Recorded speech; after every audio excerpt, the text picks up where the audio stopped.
La vida de la emperatriz Isabel de Austria, conocida cariñosamente como Sisi, marcó profundamente a quienes la rodeaban, especialmente a sus hijos. Si algo define a Sisi es su espíritu libre y su naturaleza indomable, cualidades que chocaron de frente con las rígidas normas de la corte vienesa.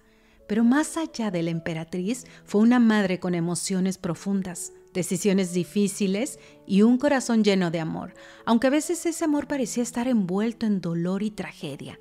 Imagina a Sisi, una mujer que en su juventud soñaba con libertad, naturaleza y poesía, y que de repente se vio envuelta en un matrimonio con el emperador Francisco José, un hombre que la amaba profundamente, pero estaba atrapado en las exigencias del trono.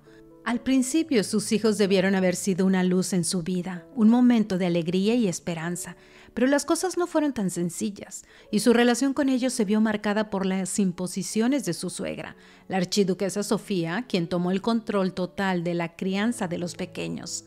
Antes de contarte quiénes fueron los hijos de Sisi, no olvides suscribirte para que no te pierdas ni un solo video. Los hijos de Sisi, las historias de Jazmín. El primer gran golpe para Sisi fue cuando nació su primogénita Sofía, en 1855. Como cualquier madre, Sisi seguramente anhelaba criar a su hija de la manera en que creía correcta.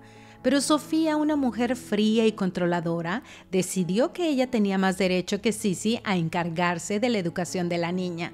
¿Te imaginas lo que debió sentir Sisi en ese momento? Ser madre por primera vez, pero que le arrebataran esa intimidad. Esa oportunidad de ser parte de los momentos más importantes de la vida de su hija. Debió sentirse aislada, impotente. Y sin embargo aguantó, porque aunque Sisi era conocida por su carácter rebelde, en el fondo era una mujer atrapada entre el deber y el deseo. Sofía, la pequeña, no sobrevivió mucho tiempo. Durante un viaje a Hungría en 1857, la niña contrajo fiebre tifoidea y murió a los 2 años de edad. Aquí el dolor de Sisi debe haber sido indescriptible. Su hija, la pequeña que tanto amaba, se fue antes de que pudiera realmente conocerla. Y quizás en lo más profundo de su corazón, Sisi sentía que la falta de control sobre su vida y la de sus hijos la había llevado a esa tragedia. La muerte de Sofía la marcó para siempre. ¿Qué madre no se sentiría así? En ese momento, Sisi debió preguntarse si podría haber hecho algo para evitarlo. Esa culpa, esa sensación de pérdida es algo que la acompañó por el resto de sus días. Después de la muerte de Sofía, Sisi comenzó a mostrar claros signos de depresión, pero había más hijos, más responsabilidades. Su segunda hija, Gisela, sobrevivió, pero la relación con ella también fue fría y distante.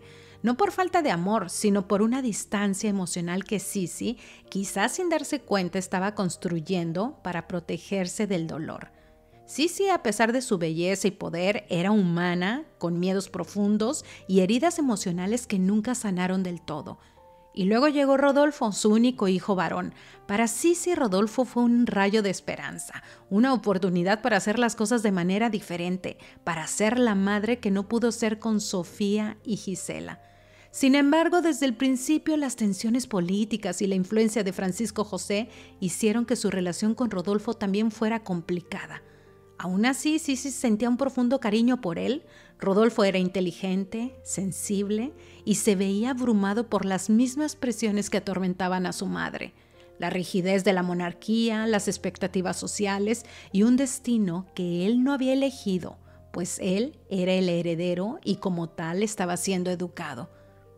A medida que Rodolfo crecía, empezó a mostrar signos de una profunda inestabilidad emocional. Era un joven atrapado entre las expectativas de ser el heredero del imperio y su deseo de vivir una vida más libre. Una lucha que Sisi comprendía demasiado bien. Sin embargo, las cosas empeoraron con el tiempo.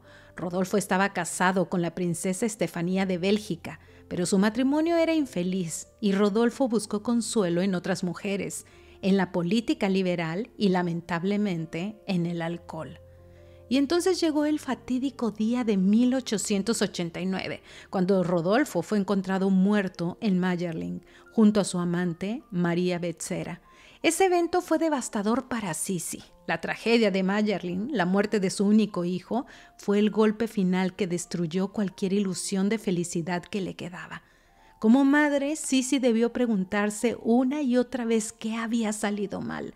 ¿Podría haber hecho algo diferente? ¿Podría haber salvado a su hijo de sí mismo? Era la misma pregunta que probablemente se había hecho años antes con la muerte de Sofía. La muerte de Rodolfo selló el destino emocional de Sisi.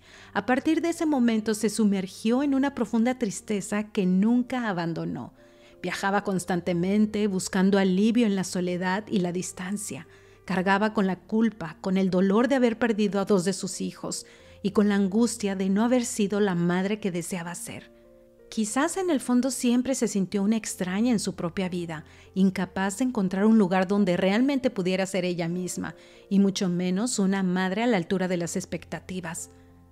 La cuarta hija de Sisi fue María Valeria, quien fue quizás la única de sus hijos con la que la emperatriz logró establecer un lazo profundo y cercano. María Valeria nació en 1868, cuando Sisi ya había pasado por varias tragedias familiares, incluyendo la muerte de su primogénita Sofía y la tensa relación con su hija Gisela y su hijo Rodolfo. Pero con María Valeria fue diferente. Sisi siempre había sentido que Gisela y Rodolfo no eran realmente suyos, ya que la influencia de la archiduquesa Sofía había sido tan dominante en sus primeras etapas de crianza que Sisi se había visto relegada. Sin embargo, con María Valeria la historia cambió.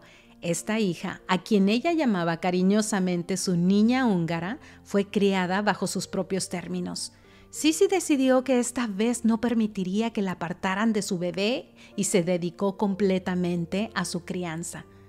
La relación entre Sisi y María Valeria fue tan cercana que muchos en la corte vienesa llegaron a llamarla la hija preferida. Pero este vínculo también creó tensión entre María Valeria y sus hermanos, que sentían que su madre les había dado a ellos mucho menos cariño del que recibía la pequeña. Sisi volcó en María Valeria todo el amor, la atención y el afecto que no había podido ofrecer a sus otros hijos. Esto sin duda fue un intento de compensar el dolor y las pérdidas que había sufrido como madre. Para Sisi, María Valeria representaba una nueva oportunidad, una especie de redención maternal. A diferencia de Gisela y Rodolfo, María Valeria fue criada lejos de las rígidas reglas de la corte y Sisi la llevó consigo a Hungría con frecuencia, donde se sentía más libre y en paz.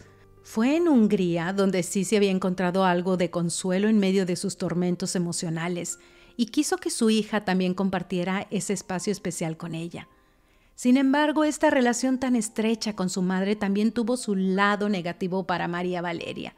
Aunque Sisi la amaba profundamente, la presión de ser el consuelo emocional de su madre, que estaba profundamente herida y marcada por las tragedias, era abrumadora. La sombra de las pérdidas anteriores de Sisi siempre estaban presentes. María Valeria creció con la responsabilidad implícita de llenar un vacío emocional que quizá era demasiado grande para cualquier persona. A medida que María Valeria crecía, fue buscando su propia independencia, algo que paradójicamente también la acercó a las ideas de libertad que tanto valoraba su madre. Se casó con el archiduque Francisco Salvador, con quien tuvo una numerosa familia, lo que la distanció un poco de Sisi en la etapa final de su vida. Sin embargo, siempre hubo entre ellas un lazo especial, una conexión que, aunque a veces cargada de expectativas, nunca dejó de ser profunda. Si pensamos en Sisi desde una perspectiva más psicológica, vemos a una mujer atrapada en un ciclo de pérdida y culpa. Sus decisiones, a veces incomprendidas, muchas veces criticadas, eran respuestas a un profundo dolor emocional. ¿Cómo encontrar el equilibrio entre ser una emperatriz y una madre? Era una pregunta que no tenía una respuesta fácil, y Sisi luchó con eso durante toda su vida. Al final, el legado de Sisi no es solo el de una emperatriz, sino el de una madre que amó profundamente, pero que fue víctima de las circunstancias de la política y de las tragedias personales que marcaron su vida. Cuando pienses en Sisi, no la veas solo como un personaje de la historia, sino como una mujer que, como tantas otras, intentó encontrar su camino en un mundo que no le permitió ser quien realmente era. Queridos amigos, estos fueron los 4 hijos de la emperatriz Sisi. Me entristece que al nacer su primera hija, Sofía, su suegra prácticamente se la quitó para educarla, creyendo que Sisi era demasiado joven y carecía de la preparación adecuada para criar a la hija de un emperador. En la descripción del video les dejaré el enlace a mi video sobre Rodolfo, el hijo varón de Sisi, y su misteriosa muerte, que ha generado muchas controversias, ya que se decía que él no quería vivir. Gracias por acompañarme. Hasta aquí. Nos vemos pronto. Adiós.